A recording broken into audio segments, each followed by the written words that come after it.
आज बच्चों हम आप सबसे संधारित्र और धारिता विषय पर चर्चा करेंगे। संधारित्र और धारिता, जबकि हम लोग पिछले क्लासेस में वैद्युत आवेश, वैद्युत क्षेत्र की तीव्रता, वैद्युत बल और वैद्युत विभव के बारे में हम लोग पढ़ चुके हैं। तो आइए हम संधारित्र के बारे में आपसे थोड़ा चर्चा करते हैं, इंट्रोडक्शन करते हैं विषय प्रवेश। संधारित्र होता क्या है? संधारित्र एक युक्ति है जो ऊर्जा को संग्रहित करती है, इकट्ठा करती है। संधारित्र एक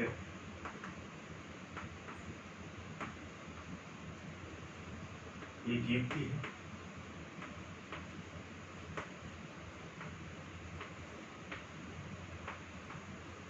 जो क्या करती है, जो ऊर्जा को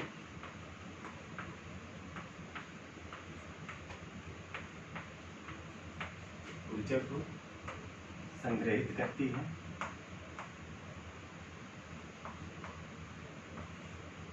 आप्लिक संचित करती है।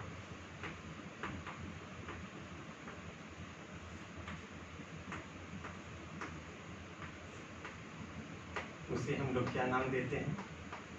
कैपेसिटर कहते हैं, संधारित्र कहते हैं। आइए देखते हैं किस तरह से। और संधारित्र क्या हो सकता है? संधारित्र कोई धातु का प्लेट हो सकता है, धातु का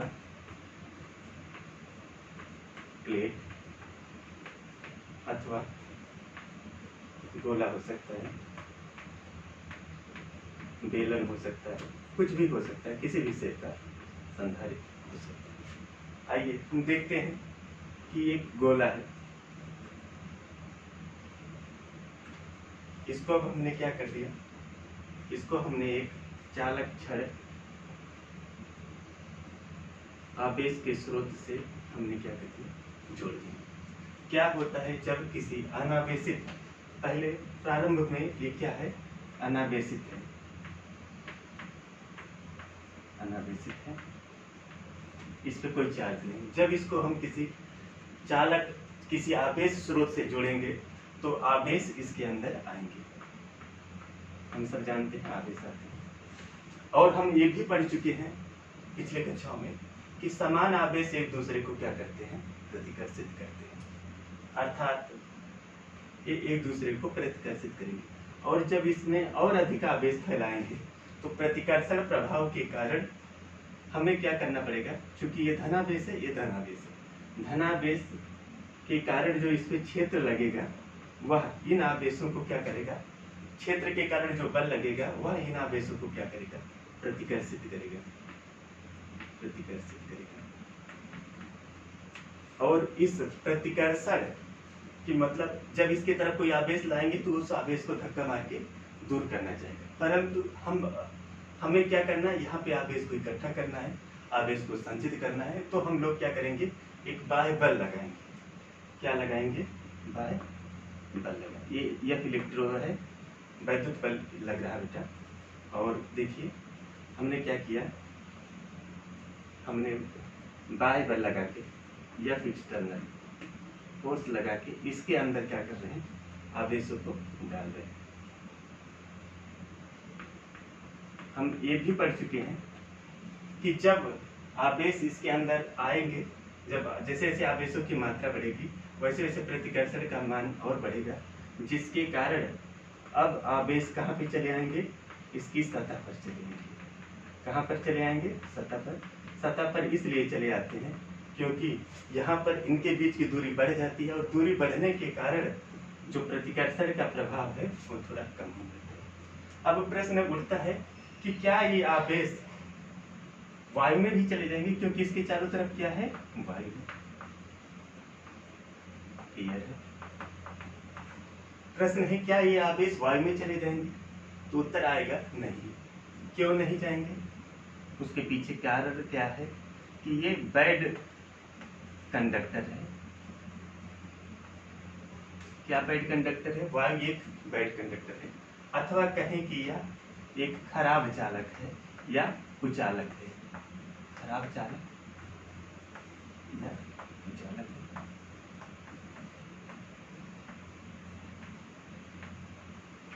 इतना तक समझ में आया? अब जो मेरे द्वारा कार्य किया जा रहा है, जो हम बल लगाकर इसके अंदर आवेश को डाल रहे हैं, तो हम क्या करेंगे, कुछ कार्य करेंगे और बाह्य बल के द्वारा किया गया कार्य के कारण इस गोले के अंदर जो आवेश इकट्ठा हो रहे हैं, इसके परिणाम स्वरूप इसमें क्या होगा, स्थितिज ऊर्जा क्या इसमें इकट्ठा होगी, क्या इसकी बढ़ेगी, स्थितिज ऊर्जा, इस गोले का क्या बढ़ जाएगा, स्थितिज ऊर्जा। अब प्रश्न उठता है कि कैसे हम जानेंगे कि ये आवेश, ये जो आवेश गोला है, क्या गोला आवेशित है, अथवा हम कैसे जानेंगे कि इसके पास ऊर्जा है, क्योंकि हम लोग पिछली क्लास में भी पढ़ चुके हैं। एकांक आवेश में निहित, एकांक आवेश को अनंत से लाने में किया गया कार्य अथवा प्रति एकांक आवेश में निहित स्थितिज ऊर्जा को ही हम लोग क्या कहते हैं, वैद्युत विभव कहते हैं। तो अब हम देखिए हम क्या करने वाले हैं, जब इसी आवेशित गोले को जैसे जैसे इस पर आवेश बढ़ा, आवेश बढ़ने के साथ साथ इसका क्या बढ़ जाएगा, विभव बढ़ जाएगा। क्योंकि हम लोग पिछली क्लासेस में ये पढ़ चुके हैं, क्या पढ़ चुके हैं कि यदि r त्रिज्या की कोई गोला है और उस पर आवेश क्या है, कैपिटल Q है, आवेश कितना है, कैपिटल Q है, तो इसका जो विभव होता है वह विभव भी बराबर क्या होता है, 1/4 pi epsilon not capital Q/r। इसका विभव क्या होगा, 1/4 पाई एप्सिलॉन नॉट Q/r। तो क्या होगा, इस गोले का क्या बढ़ जाएगा, विभव बढ़ जाएगा। विभव भी एक तरह का क्या है, ऊर्जा है। कौन सी ऊर्जा है, स्थितिज ऊर्जा है। प्रति एकांक आवेश के कारण अनुभव किया गया स्थितिज ऊर्जा ही क्या कहलाता है, वैद्युत विभव कहलाता है। अब प्रश्न होगा तो इसका क्या बढ़ गया, वैद्युत विभव बढ़ गया। अब प्रश्न है कि अगर यदि इसका वैद्युत विभव बढ़ गया तो अब हम लोग क्या वैद्युत विभव को देख सकते हैं, हाँ देख सकते हैं। कैसे देखेंगे, वैद्युत विभव को बढ़ा कि नहीं बढ़ा, इसके लिए हम लोग को क्या लेना पड़ेगा, एक रेफरेंस लेना पड़ेगा, जिससे हम लोग क्या करेंगे, तुलना करेंगे। तो हम लोग रेफरेंस क्या लेते हैं, एक अर्थ ले लेते हैं, अर्थ से और इस गोले के बीच में। अब हम क्या करेंगे, चाहे हम यहाँ पर विभव मापी जोड़ दें, क्या जोड़ दें, विभव मापी जोड़ दें, या वोल्ट मीटर जोड़ दें, या कोई स्रोत लगा दें। यहाँ पर हम लोग कोई जैसे बल्ब भी लगा सकते हैं। तो क्या होगा, जब कोई विभव मापी जोड़ेंगे, स्रोत जोड़ेंगे, तो यहाँ से हमें क्या पता चलता रहेगा कि जैसे जैसे इस पर आवेश की मात्रा बढ़ेगी, आवेश की मात्रा बढ़ने के साथ साथ इसकी ऊर्जा बढ़ेगी, ऊर्जा बढ़ेगी तो ऊर्जा बढ़ने के लिए जिस यहाँ पर भौतिक राशि को हम लोग देख सकते हैं, तो वह भौतिक राशि क्या है, इसका विभव बढ़ेगा। और विभव को हम लोग विभवांतर के रूप में हम यहाँ पर देख सकते हैं, किसके द्वारा, वोल्ट मीटर की सहायता से हम लोग देख सकते हैं। क्योंकि हम जानते हैं विभव ही एक तरह का विभवांतर है। किसके बीच का विभवांतर है, 0 और उस सतह के बीच, जो कि पृथ्वी का विभव क्या होता है, 0 होता है। तो अब हमने क्या कहा कि जब इसको हमने क्या किया, बाह्य बल के द्वारा किया गया कार्य, इसकी ऊर्जा बढ़ाई, तो ऊर्जा बढ़ गई। और ऊर्जा बढ़ने के साथ जब इसको हम किसी को संपर्कित किए तो इसके द्वारा कार्य भी किया गया, अथवा हम ये भी कह सकते हैं कैपेसिटर कैन डू वर्क। तो क्या होता है, संधारित्र कार्य भी करता है। क्या कार्य कर रहा है, किसी स्रोत में, किसी वैद्युत अप्लायंस में क्या करता है, यह ऊर्जा का प्रवाह करता है, अथवा उसमें वैद्युत ऊर्जा भी प्रवाहित करता है। Capacitor can do work, capacitor do work.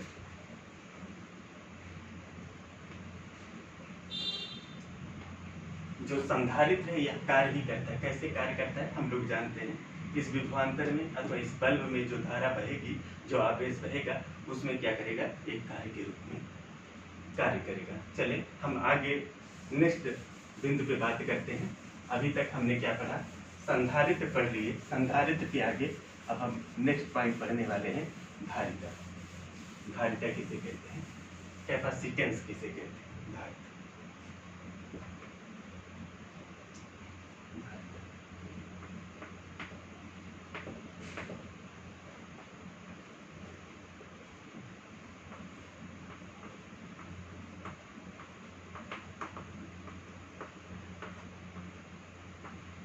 Capacitance अभी अभी हमने पढ़ा कि धारित्र, संधारित्र पढ़े, संधारित्र के साथ ही अब हम लोग धारिता पढ़े।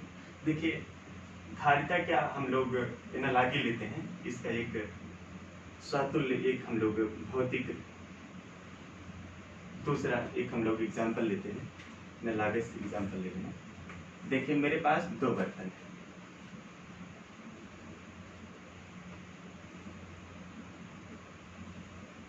एक बर्तन क्या है ए है और दूसरा बर्तन क्या है बी है। मानते हैं इसमें हमने क्या किया 10 लीटर पानी डाला, इसमें भी हमने क्या किया 10 लीटर वाटर डाला। जब इसमें 10 लीटर वाटर डाले तो इसमें इस बर्तन की ऊंचाई में कितना वृद्धि हुआ 10 सेंटीमीटर, और इस बर्तन में कितना वृद्धि हुआ 2 सेंटीमीटर।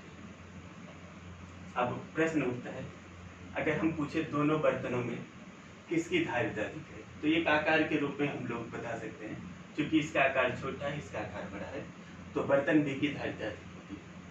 लेकिन जो धारिता की मान होता है, धारिता का जो माप होता है, क्योंकि हमने दोनों में समान पदार्थ डाला है, तो क्या होगी धारिता। धारिता का जो अर्थ है वो होता है कि प्रति एकांक ऊंचाई को, प्रति एकांक लेवल में होने वाले परिवर्तन में प्रयुक्त जल की मात्रा को ही हम लोग क्या कहते हैं धारिता कहते हैं। अर्थात अगर यहाँ पर हम देखते हैं 10 कितना मात्रा है द्रव की 10, कितना ऊंचाई बढ़ा है 10 सेंटीमीटर, तो एकांक ऊंचाई बढ़ने में कितना मात्रा लगी है 1 लीटर, और यहाँ पर कितना लगा है 10/2 इक्वल टू 5 लीटर। तो किसकी धारिता अधिक है, उस पदार्थ की धारिता अधिक होती है जिसका एकांक लेवल, एकांक सतह की में वृद्धि करने के लिए जिसमें द्रव की अधिक मात्रा की आवश्यकता होती है, उसकी धारिता अधिक होती है। हम लोग जानते हैं सतह को, लेवल को किससे नापते हैं, लेवल को जिस वैद्युत राशि से नापते हैं वह क्या होता है विभव। क्या होता है विभव होता है, वोल्टेज होता है। और जो मात्रा है उस मात्रा को हम लोग किससे तुलना करते हैं आवेश से, किससे तुलना करते हैं आवेश से। आइए अब हम वैद्युत का एग्जांपल लेते हैं।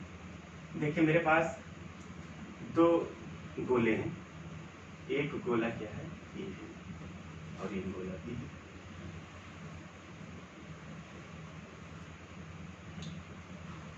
अब मानते हैं दोनों को समान आवेश दे दिए, कितना आवेश दे दिए क्यू। अब प्रश्न उठता है कि अगर क्यू आवेश देने से इसका विभव कितना हो जाएगा, इसका विभव क्या हो जाएगा, सपोज करते हैं वोल्ट जो विभव दे रहे हैं वो 10 वोल्ट दे दिए, इसको भी क्यू आवेश देने से इसके जो विभव में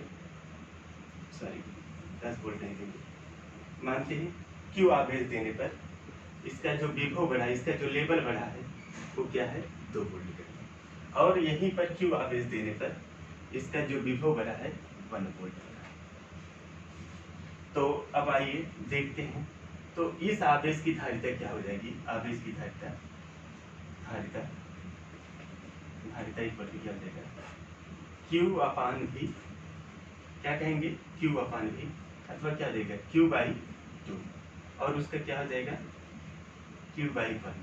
तो किसकी धारिता अधिक है, तो हम कह सकते हैं गोले बी की धारिता अधिक है।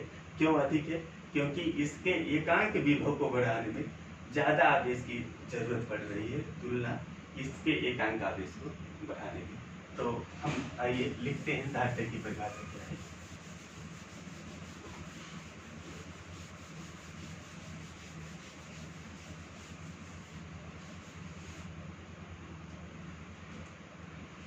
किसी संधारित्र की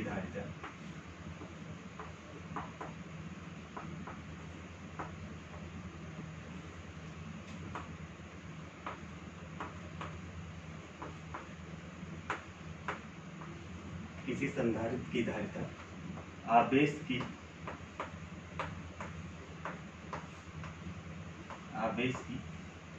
वह मात्रा होती है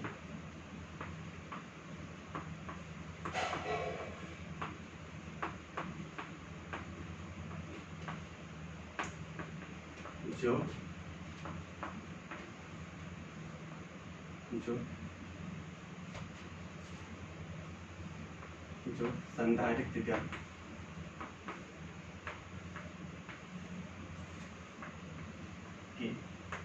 विभव में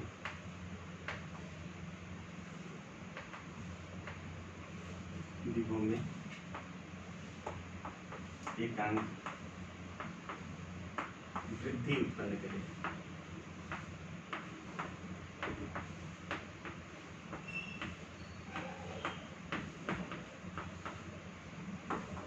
देख रहे किसी संधारित्र की धारिता आवेश की वह मात्रा होती है जो संधारित्र के विभव में एकांक वृद्धि उत्पन्न करे। अर्थात C बराबर क्या होता है Q/V। यहाँ पर महत्वपूर्ण प्रश्न ये है कि धारिता का तात्पर्य यह नहीं है कि उस गोले में कितना अधिक आवेश आता है, बल्कि उसका तात्पर्य यह है कि उस गोले को आवेशित करने, उस गोले को कितना आवेश देने से उसमें एकांक विभव में परिवर्तन होता है या एकांक विभव में वृद्धि होती है। चलिए अब देखते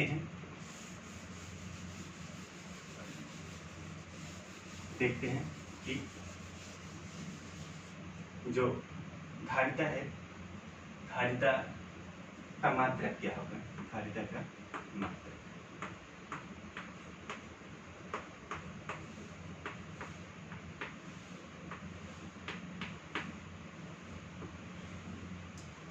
मात्रक क्या होता है हम जानते हैं C = Q/V है। आवेश को किस में नापते हैं कूलम में। विभव को किस में नापते हैं बच्चों, आपका जवाब होना चाहिए वोल्ट में। वोल्ट बराबर क्या होता है V = अभी हमने पढ़ा एकांक आवेश को अनंत से लाने में किया गया कार्य होता है, अर्थात जूल प्रति कूलम होता है। इसको हम लोग क्या लिख सकते हैं कूलम बटा जूल प्रति कूलम भी लिख सकते हैं। अब क्या हो जाएगा C = इसका एक दूसरा मात्रक हो जाएगा coulomb square upon joule. Coulomb per volt या कूलम स्क्वायर पर जूल, अथवा एक और इस राशि से इसको एक और मात्रक से नापते हैं, वह होता है फैरेड। धारिता का मात्रक क्या है फैरेड। और यह एक फैरेड जो है काफी बड़ी राशि होती है। जो हम लोग व्यवहारिक राशियां यूज करते हैं वह क्या होता है 1 माइक्रोफैरेड = 10⁻⁻6 फैरेड, 1 पिकोफैरेड = 10⁻12 फैरेड। हम लोग यूज करते हैं 1 माइक्रोफैरेड अथवा 1 पिकोफैरेड। अब आइए हम लोग इसके बीमा की बात करते हैं।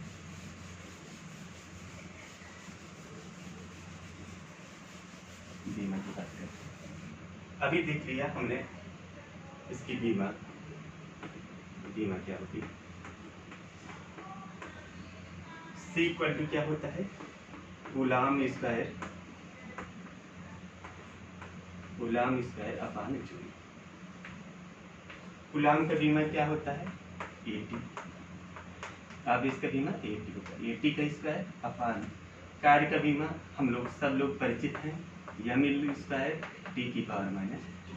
तो ये क्या हो जाएगा m⁻⁻1 l⁻⁻2 T⁻4। जो वैद्युत धारिता का जो बीमा है वह क्या है m⁻⁻1 l⁻⁻2 T⁻4। आइए आगे हम चर्चा करते हैं। एक महत्वपूर्ण तथ्य है, वह महत्वपूर्ण तथ्य यह है कि क्या किसी संधारित्र को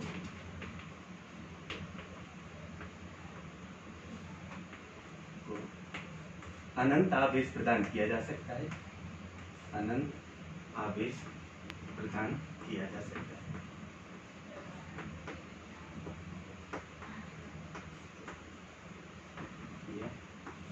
जा सकता है।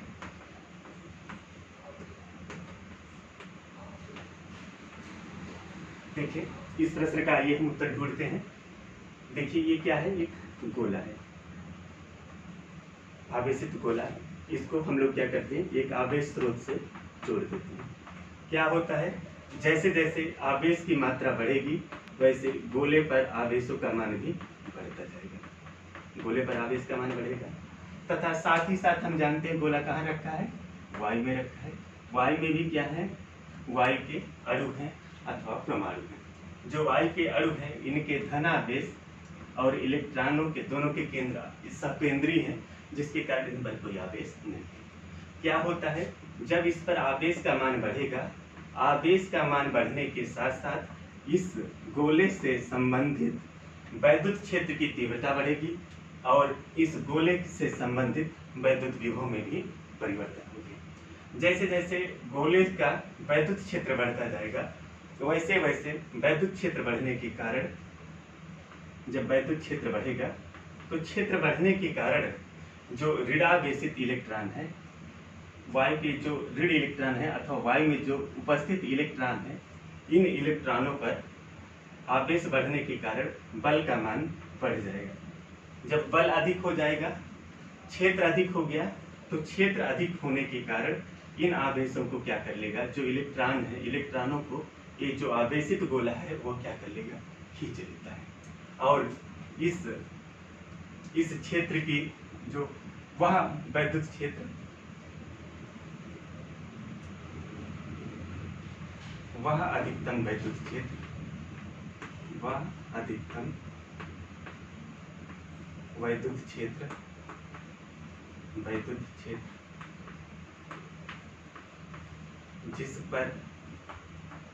जिस पर वायु के अणु आवेशित हो जाते हैं, अणु आवेशित, अणु आयनित हो जाते हैं, अणु आयनित हो जाते हैं,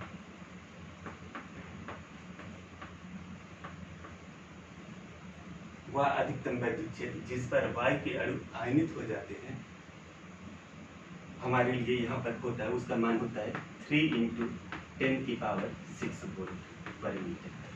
यदि आवेश के चारों तरफ इतना प्रबल वैद्युत क्षेत्र उत्पन्न हो जाएगा तो जो इसके संपर्क में वायु होंगे वह वायु के अणु क्या हो जाएंगे, आवेशित हो जाएंगे अथवा आयनित हो जाएंगे। आयनित होने के कारण क्या होगा, यहाँ से एक इलेक्ट्रॉन निकलेगा और यह इलेक्ट्रॉन क्या करेगा, इसके एक धनावेश को खत्म करेगा और ये धनावेश जब और ज्यादा बढ़ेगा तो इसके इलेक्ट्रॉन को खींच लेगा और यहाँ पर धनावेशित हो जाएगा। तो प्रश्न ये है कि कितना अथवा कितने मात्रा का, यहाँ पर एक टर्म आता है परावैद्युत शक्ति, परावैद्युत शक्ति, dielectric strength.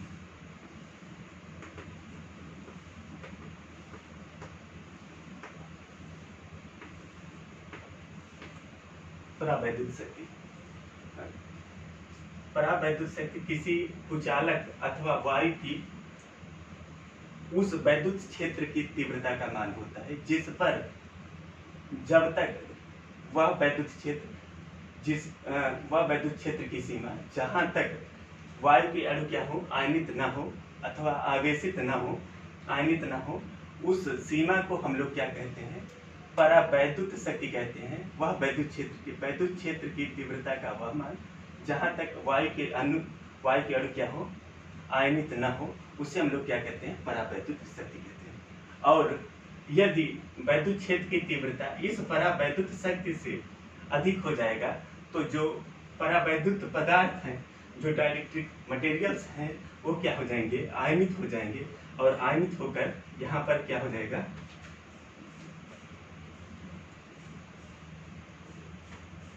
Break down voltage, इसी को हम लोग एक और नाम से जानते हैं, ब्रेक डाउन वोल्टेज।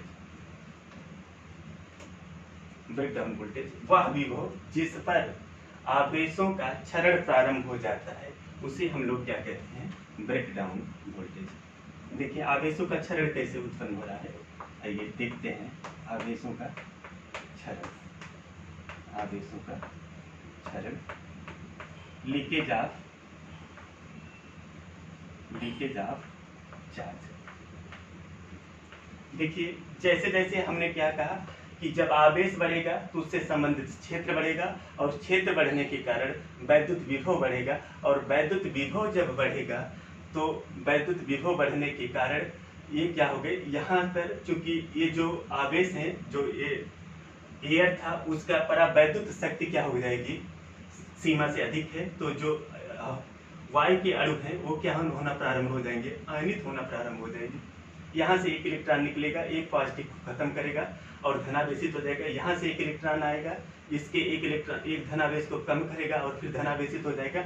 अर्थात हम कह सकते हैं इस गोले के चारों तरफ धनावेशों की एक बौछार उत्पन्न हो जाएगी, एक धनावेशों का लीकेज उत्पन्न हो जाएगा। यह बिल्कुल उसी तरह से है, यह बिल्कुल उसी तरह से है जैसे हम लोग दिन प्रतिदिन के घटनाओं में देखते हैं। दिन प्रतिदिन की घटनाओं में हम लोग क्या देखते हैं, देखिए एक बाल्टी है, यहाँ पर एक मेरा टैप है, नल है।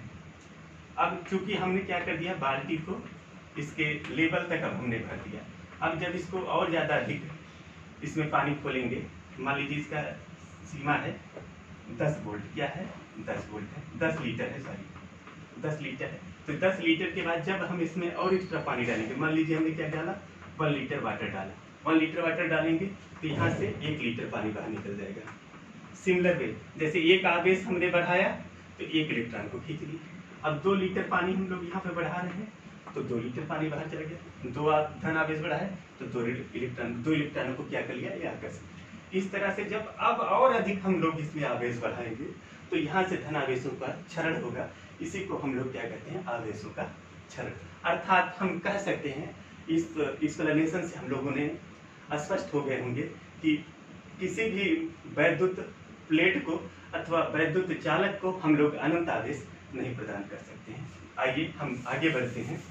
संधारित्र, समांतर प्लेट संधारित्र का सिद्धांत। आइए हम एक नेक्स्ट टॉपिक पे बात करने वाले हैं, वह क्या है, समांतर प्लेट संधारित्र का सिद्धांत। समांतर प्लेट संधारित्र का सिद्धांत। प्रिंसिपल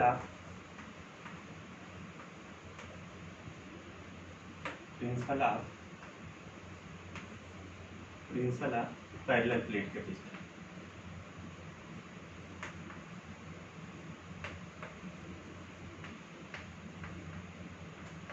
अब देखिए हम सब जानते हैं कैपेसिटर क्या है, अभी हमने बताया। यदि कोई धातु का जो प्लेट है वह एक तरह का संधारित्र है, जो धातु का प्लेट है यह एक तरह का संधारित्र है।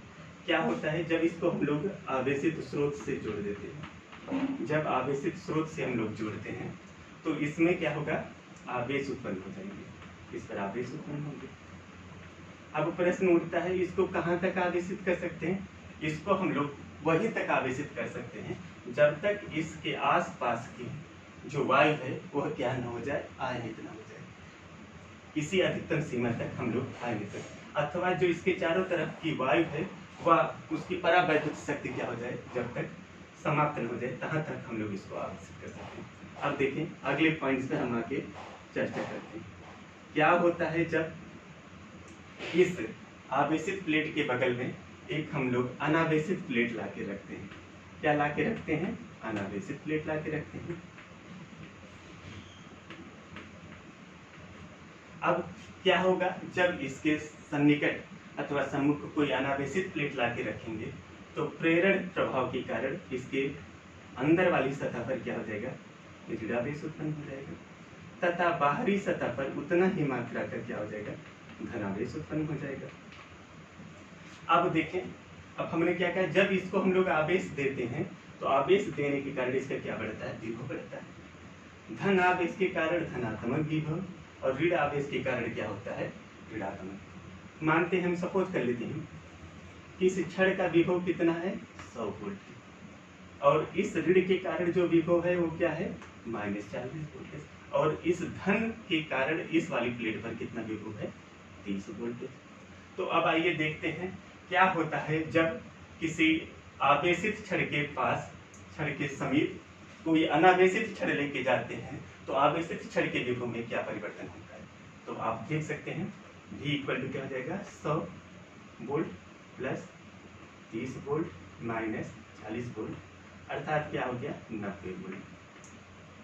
विभव का मान क्या हो गया, 90 वोल्ट हो गया। अर्थात विभव का मान क्या हो गया, कम हो गया। जब विभव का मान कम हो गया तो इसको हम लोग क्या कर सकते हैं, अब C बराबर क्या होगा, विभव कम होने से C इक्वल टू क्या होता है, Q बाई V। जब V का मान कम हो जाएगा तो इसकी धारिता क्या हो जाएगी, बढ़ जाएगी, अर्थात इसको हम और आवेश प्रदान कर सकते हैं। अब आते हैं दूसरे स्टेप पे। क्या होता है जब इस द्वितीय अनावेशित प्लेट को जब हम लोग क्या कर देते हैं, भू संपर्कित क्या कर देते हैं, क्या कर देते हैं, भू संपर्कित कर देते हैं, भू संपर्कित कर देते हैं, या क्या कर देते हैं, अर्थिंग कर देते हैं, अर्थिंग कर देते हैं। अब देखिए हम सब जानते हैं पृथ्वी का जो विभव होता है वो शून्य होता है, और पृथ्वी में क्या होता है, इलेक्ट्रॉनों की अधिकता होती है।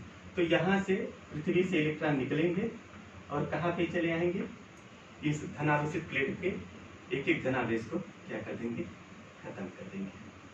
अब देखिए दूसरा स्टेप क्या है, दूसरा जो है क्या होता है जब किसी समांतर प्लेट संधारित्र के अनावेशित प्लेट को जब हम लोग भू संपर्कित कर देते हैं तो आवेशित प्लेट के विभव पर क्या प्रभाव पड़ता है। तो आए देखते हैं। अब धनावेशित प्लेट तो रह नहीं गई, तो अर्थात V का मान अब क्या हो जाएगा, V बराबर हो जाएगा, V बराबर होगा 100 वोल्ट माइनस 40 वोल्ट, अर्थात अब विभव क्या हो गया, 60 वोल्टेज हो गया। अर्थात जब किसी प्लेट को, पहली बात तो जब हमने एक अनावेशित प्लेट रखे तब विभव घटा, जब उसको हमने भू संपर्कित कर दिए तो इसका विभव और अधिक घट गया। जब इसका विभव और अधिक घट जाएगा तो इस विभव के घटने के कारण इसकी धारिता क्या हो जाएगी, बढ़ जाएगी। अर्थात हम समांतर प्लेट संधारित्र के प्रभाव से हम लोग इसके विभव को हम लोग क्या कर सकते हैं, बढ़ा सकते हैं। समझ में आया। आइए हम अगले बिंदु पे चर्चा करने वाले हैं, जो अगला पॉइंट है उस पर आगे ध्यान देते हैं। अगला मेरा टॉपिक है विलगत गोले का, विलगत गोले का, विलगत गोले की धारिता।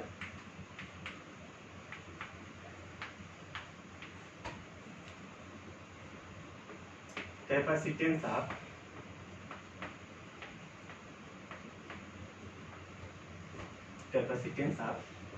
Isolated sphere.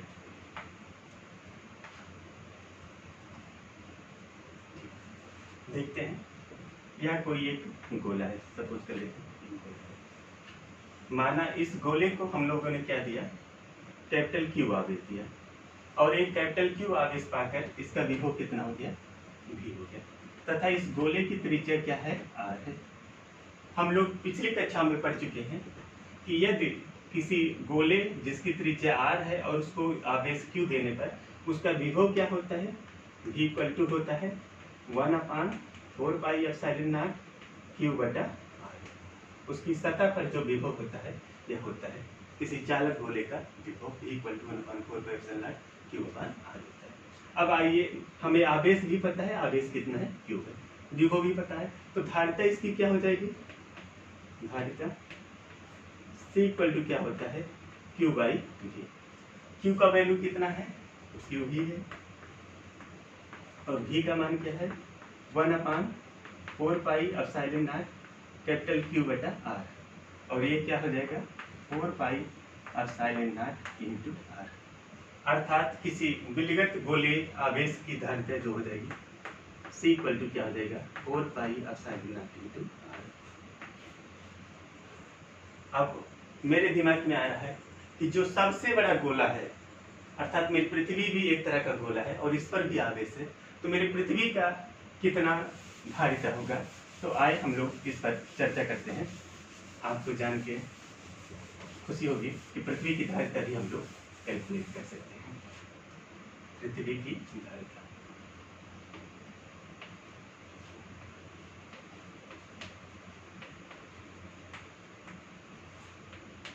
जैसा कि अभी अभी हमने देखा, किसी गोली आवेशित वस्तु की जो धारिता होती है वो क्या होता है, 4 pi epsilon naught into R. पृथ्वी की त्रिज्या कितनी है, 6400 किलोमीटर है, अथवा कितना मीटर हो गया, 64 लाख मीटर हो जाएगा। और हम क्या जानते हैं, 1/4 पाई एप्सिलॉन नॉट का मान क्या होता है, हम लोग पढ़ चुके हैं, 9 × 10⁹ क्या होता है, 9 × 10⁹ न्यूटन मीटर स्क्वायर पर कूलम स्क्वायर। चलिए सी पर हम बात करते हैं। सी इक्वल टू क्या हो जाएगा, अब यहाँ पर तो 1/4 एप्सिलॉन नॉट का मान इतना है, तो 4 पाई एप्सिलॉन नॉट का मान क्या हो जाएगा भैया, 1/9 × 10⁹। तो इसकी वैल्यू क्या आ जाएगी, 1/9 × 10⁹ इंटू 64 लाख। ठीक है, तो इसी को क्या लिखेंगे, 1/9 × 10⁻⁻⁹। ऊपर जाने पर हम जानते हैं घात जब ऊपर जाती है तो इसकी साइन क्या होता है, बदल जाता है। अगर धन है तो ऋण हो जाता है, ऋण होता तो। अब इसको हम लोग क्या लिख सकते हैं, 6.4 × 10⁶। समझ में आ गई, देखिए 5 ये और 1 6, तो ये क्या हो जाएगा, 1/9 × 10⁻³ × 6.4। अब देखो इसका मान क्या आ जाएगा, 0.711 × 10⁻³ अभी क्या हो जाएगा, 711 × 10⁻⁶। समझ में आ रहा है, क्योंकि दशमलव कितने प्लेस पे है, 3, और यहाँ पे जाके क्या हो जाएगा, 336, 711 × 10⁻⁶, अथवा क्या हो सकता है 711 माइक्रोफैरड। अर्थात पृथ्वी की जो धारिता है वह क्या है, 711 माइक्रोफैरड। देखिए हम लोगों ने अभी कुछ देर पहले ही बात बताया था कि जो फैरड है वह धारिता का बहुत बड़ा मात्रा है। अर्थात जो हमारी व्यवहारिक राशियाँ हैं जिनको हम लोग नापते हैं या जिनसे हम बात करते हैं वह क्या है, माइक्रोफैरड और पिकोफैरड। आपके लिए होमवर्क है, होमवर्क रहेगा। होमवर्क से पहले हम थोड़ा चर्चा कर लेते हैं कि आज हम लोगों ने क्या क्या पढ़ा। आज बच्चों हम लोगों ने जो पढ़ा है वह क्या पढ़ा है, संधारित्र किसे कहते हैं। क्या पढ़े हैं, संधारित्र किसे कहते हैं, संधारित्र। संधारित्र क्या है, यह एक संधारित्र जो है एक कोई पदार्थ है या कोई धात्विक प्लेट है जिसके अंदर क्या कर सकते हैं हम लोग, ऊर्जा इकट्ठा कर सकते हैं, ऊर्जा संचित कर सकते हैं अथवा आवेश संचित कर सकते हैं। दूसरा हम लोगों ने क्या पढ़ा, धारिता। धारिता क्या है, किसी भी समांतर प्लेट, किसी भी धात्विक प्लेट अथवा धात्विक गोले जिसके अंदर एकांक विभव में परिवर्तन करने के लिए, एकांक विभव बढ़ाने के लिए जिस आवेश की मात्रा की जरूरत होती है उसी को हम लोग धारिता कहते हैं। अब और हम लोगों ने क्या पढ़ा है, परावैद्युत शक्ति।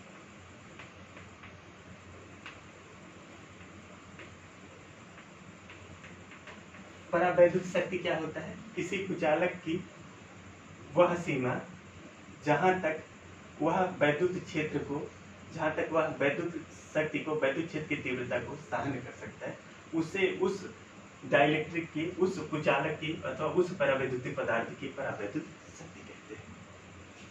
आगे हम लोगों ने क्या पढ़ा, गोली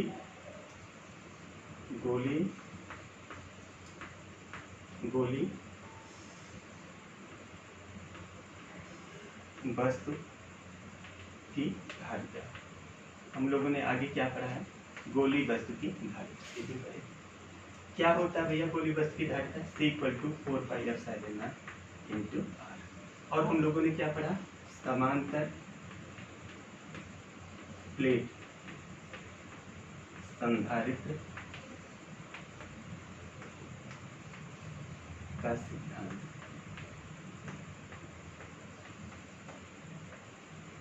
देखिए हम लोगों ने पढ़ा क्या क्या होता है जब हम लोगों ने कहा संधारित्र क्या है।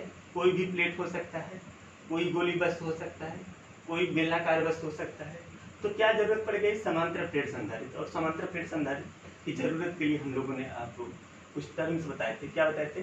जब कोई एक आवेशित प्लेट होता है तो उसको जिस सीमा तक आवेश दिया जा सकता है, जब उसके बगल में कोई दूसरा अनावेशित प्लेट लाते हैं तो इसके विभव में कमी आती है। विभव में कमी आने के कारण इसकी धारिता क्या जाती है? पुनः बढ़ जाती है। दूसरा हम लोगों ने क्या किया, जब इस दूसरी सतह को क्या करते हैं, जब इसको हम लोग ग्राउंड कर देते हैं तो इससे इसका धारिता और बढ़ जाती है।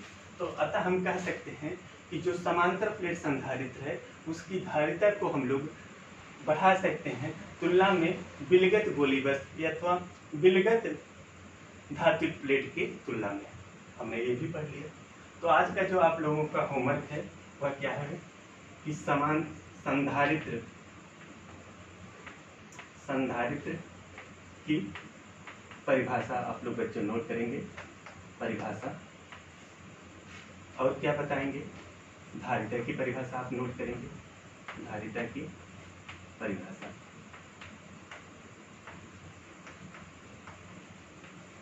और आपका होमवर्क खुद होगा कि होमवर्क है जो एक आंगिक प्रश्न है।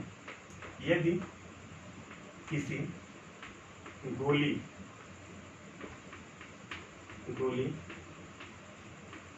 वस्तु की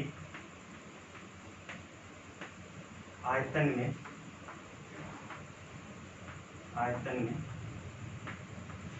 8 गुना वृद्धि कर दी जाए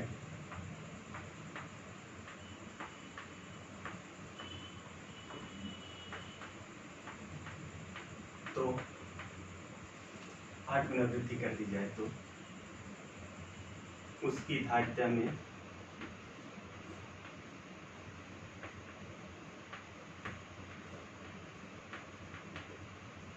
कितना वृद्धि होगा। ये आज का आपका होमवर्क है। यदि किसी गोली वस्तु के आयतन में 8 गुना वृद्धि कर दी जाए तो उसकी धारिता में कितना वृद्धि होगा। Thank you. आप ध्यानपूर्वक वीडियो को देखें।